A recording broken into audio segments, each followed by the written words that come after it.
Història de Xixona al carrer, la font de la loteria.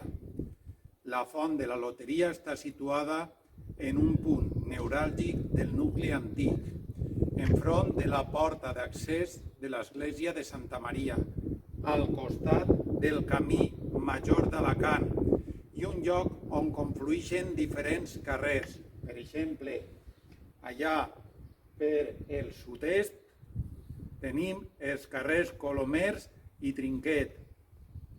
Així enfront tenim el carrer Sant Vicent, dalt a l'oest, carrer Sant Antoni, així carrer Fontnova i un poquet més al nord-est la placeta Nova i el carrer Santana.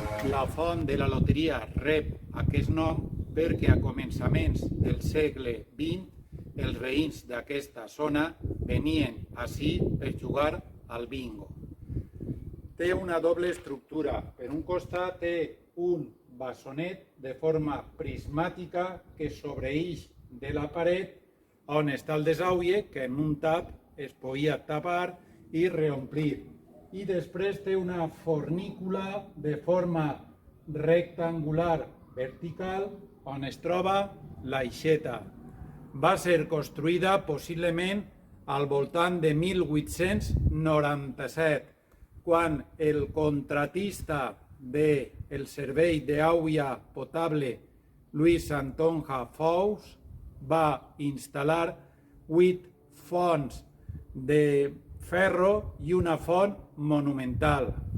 Possiblement aquesta font va substituir a la font del Grifo, situada a una vintena de metres més avall, que va ser secada i tapiada.